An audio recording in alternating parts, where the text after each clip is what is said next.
Mais à l'époque, je pensais que il y avait que moi sur Terre qui avait ça. Je pensais pas que ça existait chez d'autres personnes. Je passais mon temps à me dire c'est la dernière fois, demain c'est un nouveau jour. Mais en fait, ce nouveau jour, il n'est jamais arrivé en fait. Et puis les week-ends, alors là, les week-ends c'était encore plus la débandade. Les week-ends c'était le pire. Une question qui te vient peut-être à l'esprit, c'est est-ce que tu avais une boulimie vomitive ou non vomitive? Alors,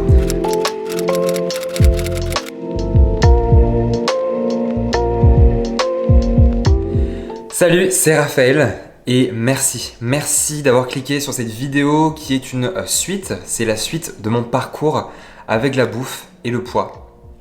Dans ma dernière vidéo, je t'ai expliqué mon parcours un peu chaotique et invraisemblable avec la nourriture. En fait, je suis passé du petit glouton qui a des grignotages excessifs, compulsifs, à un orthorexique très maigre, totalement obsédé par le poids et les calories. Donc, si tu ne l'as pas déjà vu, je t'invite à aller la voir pour comprendre en fait tout le contexte et comment j'ai pu en arriver là. Aujourd'hui, je te raconte la suite de mon histoire qui en fait s'est transformée par une sombre période de boulimie. Clairement, ça a été la période la plus secrète de ma vie. Aujourd'hui, j'ai guéri. Ça fait 3 ou 4 ans que je suis sorti de ce long tunnel infernal et que j'ai un rapport normal et désintéressé avec la nourriture. Ma vie, elle a totalement changé depuis et je suis juste devenu une nouvelle personne, clairement. Et à la fin, si je parle pas trop, je vais te parler du petit déclic qui m'a entraîné vers la guérison, mon déclic.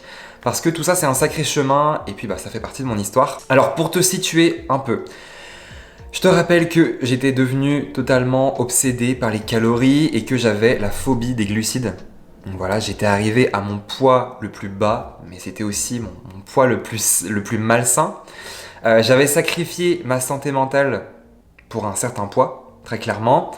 J'étais tétanisé par le fait de reprendre du poids, vu que je voulais surtout pas revenir à mon poids d'avant. Tu sais, pour moi, prise de poids était égale à échec. Donc, je m'étais totalement identifié à un poids que je devais peser à tout prix. Et puis, il y avait que ça qui comptait en fait pour moi. Et puis en fait, mes émotions en dépendaient. Donc mon univers s'était vraiment rétréci. Mon cerveau, il n'était pas irrigué comme il fallait. Il y avait vraiment un manque de calories, de glucides et un manque de vie. Franchement, avec du recul, quand je me vois, j'étais vraiment devenu neuneux quoi. Et j'avais une vision du monde qui était très déformée. J'étais super exécrable avec des croyances très limitées. Comme si mon intellect était bloqué en fait. Et puis, de toute façon, personne ne pouvait m'aider parce que ma réalité était devenue différente de celle des autres. Donc finalement, j'étais très seul et clairement, je m'isolais. Mais jusque-là, si tu veux, je tenais. J'étais sous adrénaline de la perte de poids, j'avais atteint ce poids, j'étais bien mince, ce corps me rendait vraiment fier. C'est tout ce qui comptait, de toute façon. Et puis, quand on me faisait remarquer que c'était un peu inquiétant, cette perte de poids, je souriais intérieurement, je souriais et je jubilais en fait. Pour te dire à quel point j'étais plongé dans une autre réalité, une réalité totalement médiocre. Et voilà, grâce au dieu des régimes, je tenais, j'étais en vie à peu près. J'étais pas heureux, mais j'étais mince, voilà. Et en fait, un jour, la boulimie est arrivée dans ma vie. Alors, avec du recul et un long chemin de guérison, je la remercie, la boulimie, parce que je me dis qu'elle était là pour me sauver et m'apporter un peu d'amour finalement.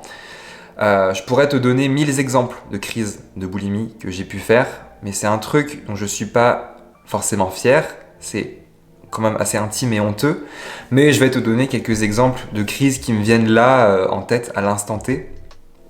Je vais en oublier, c'est sûr, j'aurai jamais le temps de tout te raconter de toute façon, parce que ça a duré assez longtemps, mais je crois que ma toute première compulsion, ma pulsion boulimique, c'était pendant l'été 2016. Mon ex m'avait offert plein de paquets d'Oreo qu'on ne trouve pas en France.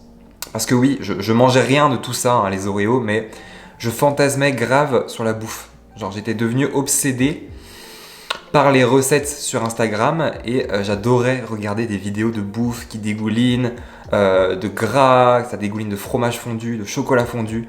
J'adorais regarder les gens faire, des youtubeurs faire des challenges 10 000 calories par jour, sais, je fantasmais vraiment sur ce genre d'orgie de bouffe. Et d'un côté, ça me donnait le pouvoir parce que je regardais avec obsession, mais moi, je ne mangeais pas tout ça. J'étais en fait dans ma tête, j'étais bien trop au-dessus de tout ça en fait. Donc je me maîtrisais, je résistais, ça me rendait fier et un peu hautain. Donc j'étais content qu'on m'offre des Oreos et j'étais fier de me dire que j'y avais pas le droit et que je pouvais juste les collectionner et les regarder, tu vois. Je me disais, je tiens, tu vois. Mais un jour, lors d'une pause déjeuner, j'avais trouvé un travail saisonnier pour des vacances d'été. Et après avoir terminé mon repas poulet, riz, brocoli, le repas de la santé éternel selon moi à l'époque, il s'est passé un truc, c'est devenu incontrôlable. Je suis passé en fait en mode pilote automatique. C'était comme un instinct primitif et sauvage. Je me jette sur ces Oreos. Donc, je les prends, j'ouvre les paquets, vraiment sauvagement, je les mets dans mon blender et je les mixe tous. C'est trop bizarre, je sais. Donc, les Oreos, c'est assez gras, donc quand tu les mixes longtemps, moi j'ai un blender Vitamix à 750 balles, de la bonne qualité. Donc en fait, quand tu les mixes, tu obtiens une vraie pâte à tartiner, quoi.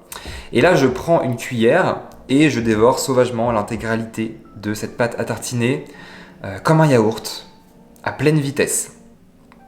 Et j'avais aucune pensée en fait. C'était vraiment très primitif et vraiment pas conscient. Donc j'avais complètement perdu les pédales. Il me restait un paquet d'Oreo que j'avais pas encore mixé.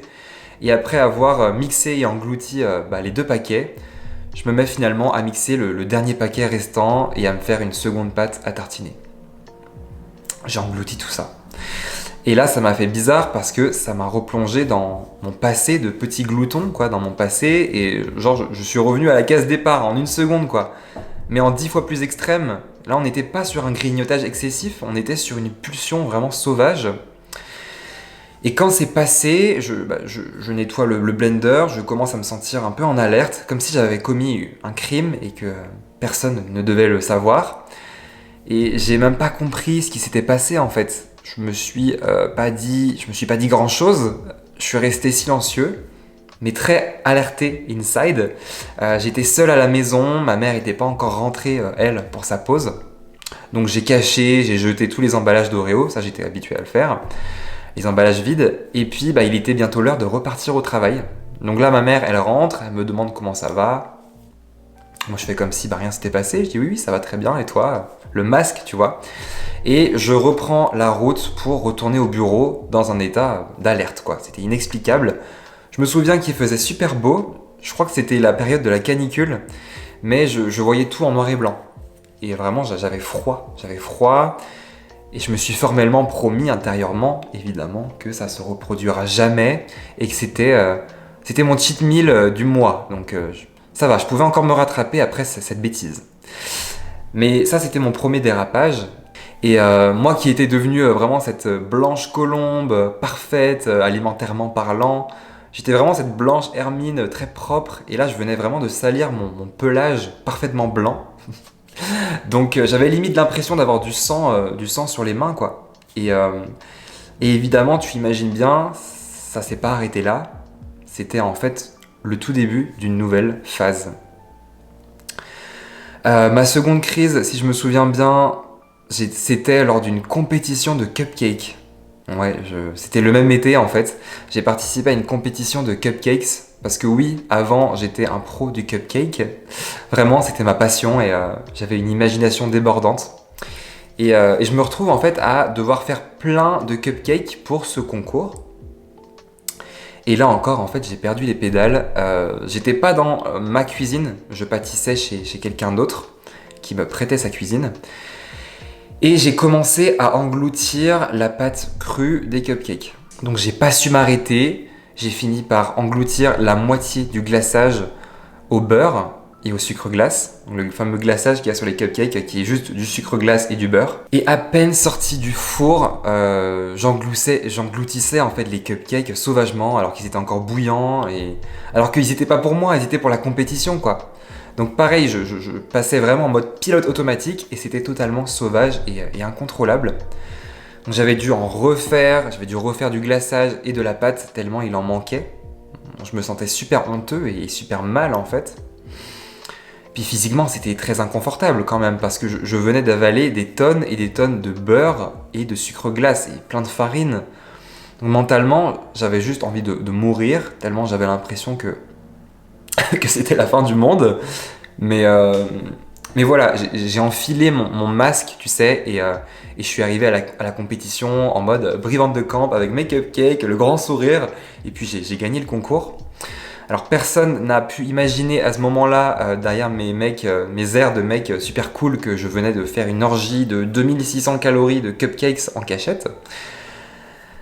Mais voilà, et après le concours, il y avait d'ailleurs un repas pour la commune, et avec du poulet frites, et je me suis dit, bon allez vas-y Raphaël, foutu pour foutu, écoute-moi bien Raphaël, c'était ton cheat meal pour les 3 mois qui suivent, donc autant de lâcher sur les frites, parce que demain, c'est un nouveau jour, ça se reproduira plus, voilà. Du coup, j'ai été au repas et je me suis rempli de frites, comme un puits sans fond, et j'ai mangé toutes mes frites avec beaucoup de tristesse profonde. Puis au début, c'était des pulsions boulimiques sauvages comme ça, de temps en temps. C'était plutôt rare parce que j'étais encore à mes débuts, donc je me reprenais. Et puis je me jurais que là, c'était la dernière fois. Demain, c'est un nouveau jour. Mais après, c'était devenu mon quotidien en fait, et mon quasi-quotidien. Et ça s'est totalement retourné contre moi, tout ça. Et vraiment, le début de l'enfer, c'est quand j'ai commencé à vivre seul. Donc, je sais pas si tu te souviens, dans ma dernière vidéo, je te disais que c'était impossible pour moi de vivre seul et d'être indépendant parce que je savais, j'avais peur de me retrouver face à moi-même et surtout j'avais peur de me retrouver seul face à la nourriture. Mais il fallait bien que je poursuive mes études sup et je pouvais pas rester chez mes parents indéfiniment.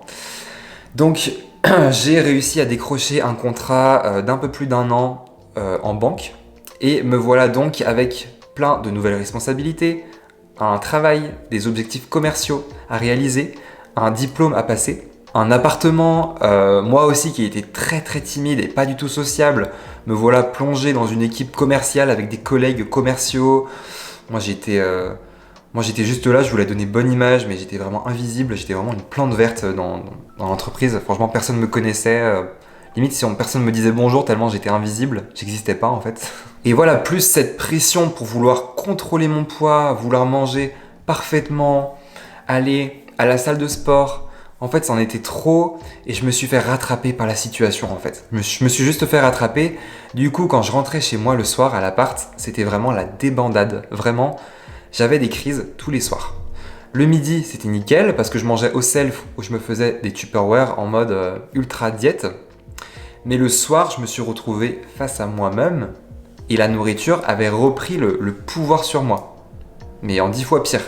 Je voyais tous mes efforts et toute ma discipline partir en fumée. Donc je contrôlais toujours mes courses à la perfection. Mais du coup, j'avais des compulsions sur le peu que j'avais en nourriture. J'ai même eu des crises sur des légumes congelés. Pour te donner une idée du truc.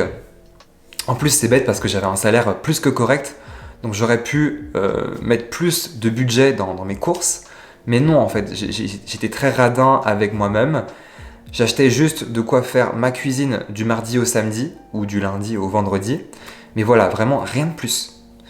Du coup, je faisais mes crises sur des porridge d'avoine, sur des pâtes, sur des amandes, sur des noix de cajou, etc. Donc je devais aller me faire des courses spéciales aussi pour mes crises, parfois tellement j'avais rien à bouffer à la maison et tellement je craquais. De toute façon, lors des courses, je pouvais pas faire autrement que acheter le minimum que j'avais besoin pour faire mes menus de la semaine. Parce que dès que je rentrais des courses, je dévorais tout ce que j'achetais. Je dévorais tout ce que j'achetais. Je pouvais pas faire mes courses normalement comme tout le monde en fait. Par exemple, c'était impossible pour moi d'acheter du muesli ou du granola parce que j'engloutissais tout en un quart d'heure. Donc c'était pas possible de juste le ranger dans l'étagère. À peine sorti du sac, c'était dévoré. Donc vraiment mes retours de course c'était chaotique. Donc ouais, en fait j'étais vraiment retourné à la case départ mais en mode 10 fois pire. Une question qui te vient peut-être à l'esprit c'est: est-ce que tu avais une boulimie vomitive ou non vomitive? Alors, déjà, la plupart de mes crises n'étaient pas planifiées, c'était très sauvage et très compulsif. Donc je planifiais très rarement de me faire plaisir pour ensuite me faire vomir. Moi, c'était davantage des crises sauvages et incontrôlables, soit des crises en mode foutu pour foutu, en fin de repas, tu vois, en regardant la télé par exemple. Et j'ai très vite arrêté les vomissements post-crise pour une raison très bizarre. Donc je me demande si ça n'arrivait qu'à moi ou pas. Et en fait, quand je voulais rendre la nourriture engloutie, je vomissais uniquement la nourriture saine.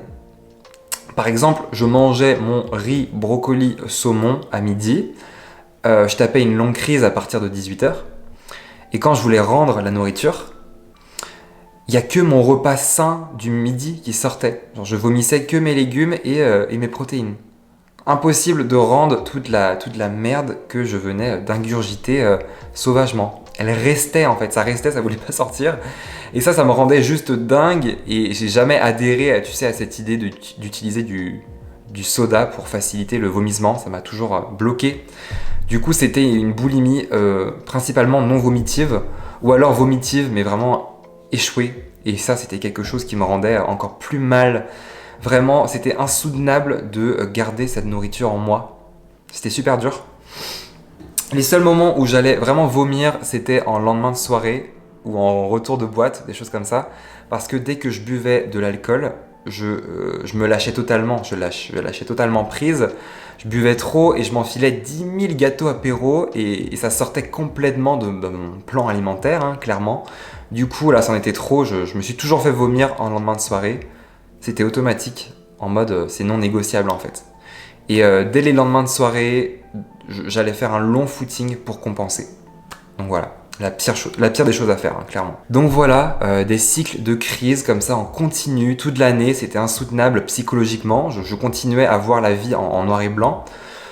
Au travail, c'était horrible parce que j'étais mal, j'étais invisible, personne ne me calculait, sauf une personne qui fait partie de mes meilleurs amis aujourd'hui, vraiment. Donc je voyais tout le monde en fait évoluer, atteindre ses objectifs, sauf moi. J'arrivais pas à vendre de livret A et de PEL. Imagine l'horreur quoi. Donc j'étais pas assez énergique, j'étais pas assez productif. J'arrivais pas à faire mes chiffres commerciaux et mes ventes en banque.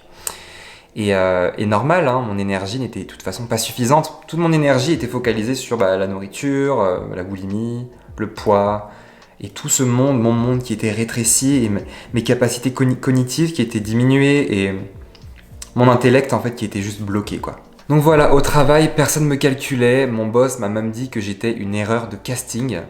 Donc voilà, je vivais ma pire vie et je commençais à avoir des idées très noires, très clairement. Et puis les week-ends, alors là les week-ends c'était encore plus la débandade. Les week-ends c'était le pire. Parce que je rentrais chez mes parents et quand je rentrais de ma semaine, mes parents étaient jamais là. Genre ils étaient toujours aux courses ou quelque part, je sais pas où. Ils étaient jamais là quand je rentrais du travail. Du coup je rentrais d'une semaine de merde. Et dis-toi qu'en un an, je n'ai pas réussi à rentrer chez moi, à défaire mes valises, à aller faire mon linge. J'étais seul quand je rentrais à la maison et je n'ai jamais réussi à rentrer chez moi les week-ends normalement. Ça veut dire que j'étais dans la voiture, sur le long de il y avait genre 1 ou 2 heures de route. Je faisais le trajet, je me disais Raphaël, quand tu vas rentrer, tu vas défaire tes valises pour une fois, tu vas faire ton linge, tu vas te poser, tu vas attendre que les autres rentrent et puis on va se faire un repas de famille, tranquille. Pas une seule fois, j'ai réussi à le faire. En environ, je dirais en un an, j'ai pas réussi à le faire. Chaque week-end, je dis bien chaque week-end, je rentrais. Et je me le disais, pourtant, tu vas pas le faire, quoi. Tu vas pas te jeter, tu vas pas ouvrir les placards, tu vas pas commencer tu vas pas arriver à la maison en commençant par ouvrir les placards, tu vas défaire tes bagages, tu vois. T'as plein de linge sale, t'as toutes tes chemises, ton costume. Enfin voilà, j'étais en banque, donc j'avais des costumes. Et pas une seule fois,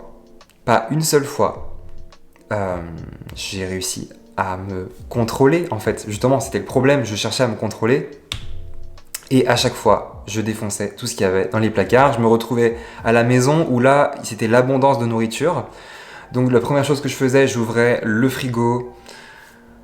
Ouais, je posais mes sacs, j'ouvrais le frigo, je vois tous les restes, tout ce que mes parents ont acheté pendant la semaine, pendant que j'étais pas là. Donc je goûte de tout, j'avale tout, je dévore tout. J'ouvre un autre placard, ah ça c'est nouveau, je dévore.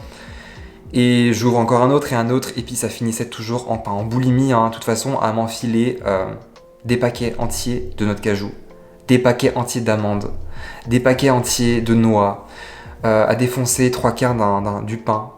Je me forçais à pas manger tout parce que voilà, je voulais en laisser un peu pour les autres. Je faisais des tartines genre beurre, miel, j'en faisais plein. Vraiment, mais en mode incontrôlable boulimie de folie, quoi. À t'exploser le bide. Et puis voilà, ça me faisait ça vraiment tous les week-ends. Je n'ai jamais réussi à ne pas le faire. Pour vous dire qu'avec toute la bonne... C'est pas un problème de volonté, hein, parce que voilà, je faisais mon max, mais je pouvais pas. Donc voilà, et après ça, j'allais ranger mes valises et faire mon linge. Donc, puis après, j'étais super mal parce que arrivait l'heure du dîner, donc mes parents étaient super contents de me retrouver, mais moi j'étais jamais... déjà, j'avais passé une semaine horrible, donc je faisais genre que tout allait bien, mais ça allait pas. Et puis il venait de se passer ça, cette grosse compulsion boulimique, cette pulsion boulimique incontrôlable, très violente. Surtout que là, moi qui voulais pas prendre un seul gramme, c'était encore plus dur psychologiquement. Et c'était l'heure du dîner et j'osais pas manger. Je me disais que je méritais pas de manger ce dîner vu tout ce que je venais d'engloutir.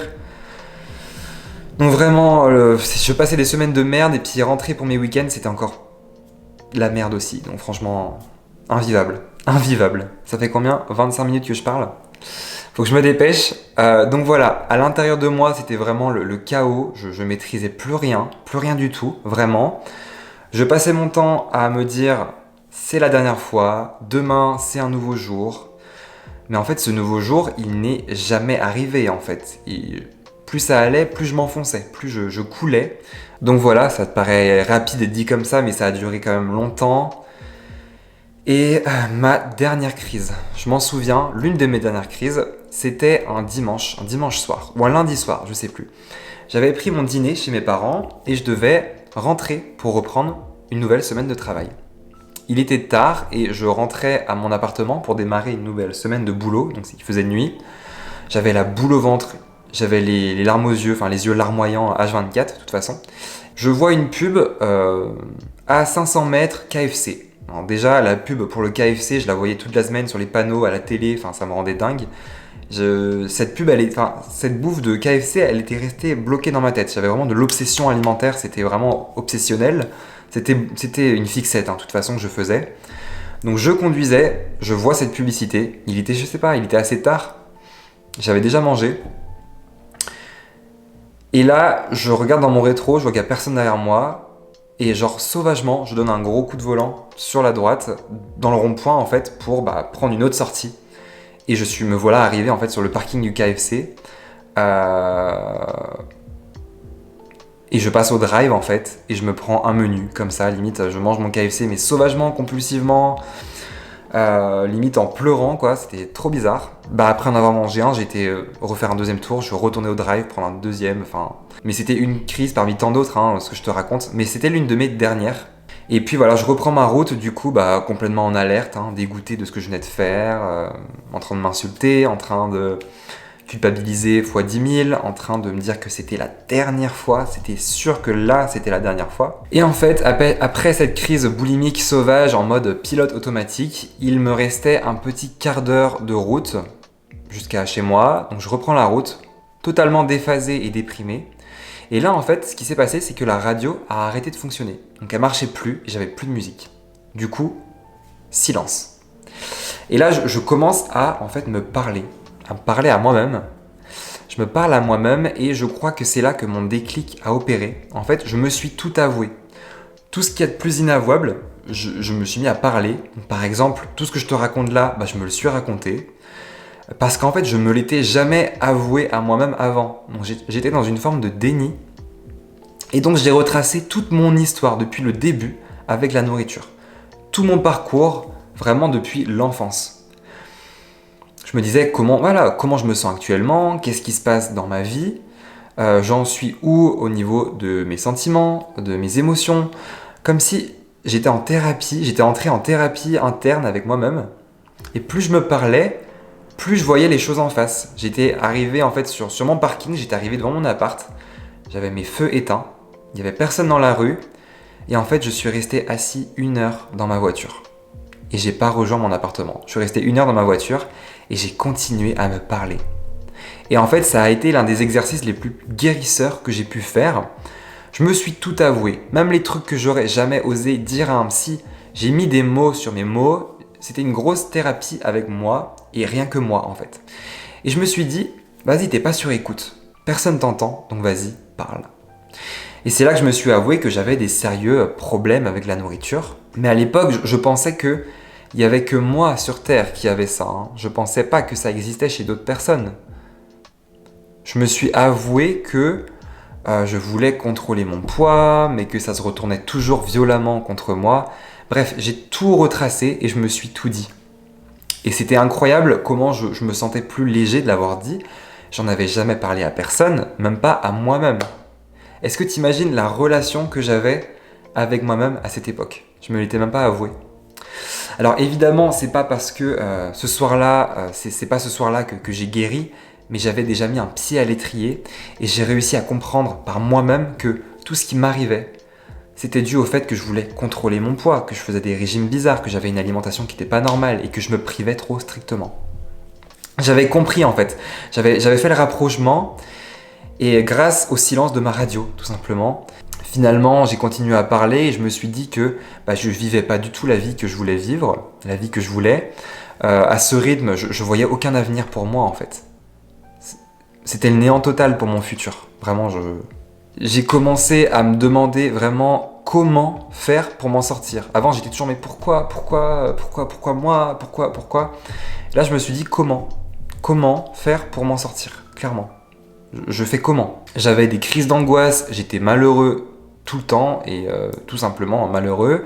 Je me suis avoué que j'arrivais en fait là au carrefour de ma vie et que ça pouvait plus continuer comme ça. Et en fait, en 1 heure, j'ai fait une crise existentielle. En 1 heure, j'ai retracé les 20 premières années de ma vie et j'ai fait le bilan. Donc le bilan c'est quoi? J'étais en couple mais pas du tout épanoui, je détestais mon job, j'avais aucune perspective d'avenir professionnel, ma vie elle était insignifiante, je me sentais invisible, j'étais juste perdu et puis les galères avec la nourriture ça bouffait toute mon énergie et tout mon mental. Et de là, il y a une petite voix qui m'a dit « Raphaël, le jour où tu vas résoudre ta relation avec la nourriture, tu vas démarrer une nouvelle vie. Tu vas t'en sortir, mais tu dois d'abord commencer par régler ce rapport infernal à la nourriture. Tu as du potentiel, mais tu ne pourras pas exploiter ce potentiel tant que tu ne règles pas ce problème de boulimie ou de restriction. » Et ce soir-là, du coup, c'était le début d'un grand renouveau. J'étais qu'au début de mes peines, parce que j'avais aucune idée que la guérison, ça allait être parfois encore plus dur, voire aussi dur que la blessure. Mais j'en pouvais plus de toute façon. Donc voilà, c'était ça mon déclic ce soir-là, après une crise chez KFC. Donc j'ai pas envie de te vendre du rêve, ma guérison c'était pas simple. Parfois c'était plus dur de guérir que de souffrir de boulimie même, j'ai presque envie de dire. Mais en vrai, c'est plutôt vite passé. J'étais ok pour guérir. J'étais totalement effrayé par le fait de prendre du poids par contre. J'avais un métabolisme qui était complètement mort, enfin pas mort mais adapté à la baisse. Du coup mon corps était un peu en mode survie, en mode sauf qui peut. Mais en effet j'ai dû commencer par manger différemment. Donc commencer à honorer mes besoins biologiques et physiologiques. Déjà commencer par introduire les glucides. M'autoriser à manger, accepter mon appétit d'ogre. Je me privais depuis tellement longtemps que je suis passé par une période de faim extrême. J'ai pris du poids au début, mais j'ai continué à honorer ma faim, à manger différemment et sainement. J'ai dû redéfinir ma définition de la santé aussi. J'ai fait beaucoup de développement personnel. Le développement personnel, ça peut être super toxique. C'est vraiment en m'intéressant plutôt au développement de l'amour de soi, au développement de l'estime de soi, que j'ai vraiment réussi à m'en sortir. Je me suis aussi intéressé à l'entrepreneuriat. De toute façon, j'avais pas le choix parce que le monde du travail classique n'était pas du tout adapté à mon profil. Et la mentalité de l'entrepreneur, ça m'a énormément sauvé. Hein. Pas l'entrepreneuriat en lui-même, mais plus la mentalité de l'entrepreneur. Parce que ça m'a responsabilisé et j'apprends encore à ce sujet d'ailleurs. C'est infini. Et puis, du coup, mon univers s'est élargi. Mes crises de boulimie, elles ont disparu. Et aujourd'hui, c'est loin derrière moi tout ça. J'ai changé mon monde intérieur et ma réalité a changé en fait. Donc pour toutes les étapes et le contexte assez fou de ma guérison, je vais en faire une 3e vidéo. Parce que la guérison, ça a été un sacré voyage. Je me rends compte que je parle beaucoup, ça fait 30 minutes et je pense que tu t'en rends pas compte. Mais filmer une vidéo, ça pompe beaucoup d'énergie. Donc je pense que je vais faire une pause encore et te raconter l'étape de ma guérison dans une autre vidéo. Parce que c'est l'histoire la plus longue, je pense. Donc voilà, merci pour ta patience. En attendant, si tu veux tous mes conseils, tu veux mes conseils pour guérir, pour sortir de cet enfer alimentaire, ce que tu peux faire, c'est suivre tous mes ateliers et mes vidéos. Je te donne des clés précieuses pour t'accompagner vraiment. C'est sur ma chaîne YouTube, c'est pas des vidéos pour décorer ma chaîne, elles sont vraiment importantes, donc va les regarder. Pense à t'abonner à cette chaîne YouTube et à parcourir toutes les vidéos que j'ai postées. Et aussi, tu peux télécharger gratuitement mon kit de secours du mangeur compulsif. C'est mon guide qui t'emmène en fait étape par étape à faire la paix avec la nourriture et le poids. Donc c'est cadeau, c'est offert, donc ne pars pas d'ici sans l'avoir téléchargé. Et pense aussi à me laisser un beau pouce bleu et à me laisser un commentaire. Vraiment, c'est super, super important pour moi de te lire. Voilà, je te dis encore merci beaucoup et à très bientôt pour la suite dans la prochaine vidéo. Ciao.